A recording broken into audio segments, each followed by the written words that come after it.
হাই viewers, এয়া আকৌ এটা মেকআপৰ ব্লগ লৈ আপোনালোকৰ ওচৰলৈকে আহিছোঁ। এয়া আমাৰ মডেল হ'ল ডিম্পী, এছামিজ ব্ৰাইডেল লুকে লৈ আহিছোঁ আপোনালোকৰ ওচৰলৈকে। মই ৰেকৰ্ডৰ মিষ্ট ইউজ কৰিছোঁ স্কিন প্ৰিপেয়াৰেশ্যনত। স্কিন প্ৰিপেয়াৰেশ্যনটো একদম বহুতেই দৰকাৰী। মেকআপৰ আগৰ মেইন ষ্টেপটো হ'ল স্কিন প্ৰিপেয়াৰেশ্যন। স্কিন চাইহে স্কিন প্ৰিপেয়াৰেশ্যন কৰিব লাগে।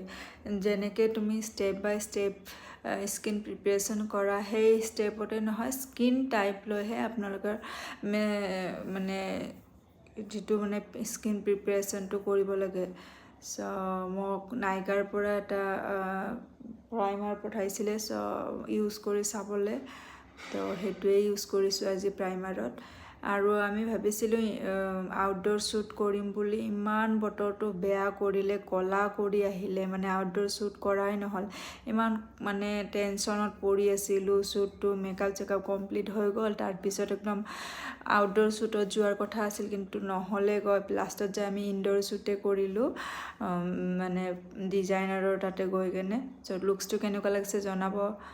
আজিলৈ বাই বাই, নেক্সট লগ পাম আৰু ব্লগত।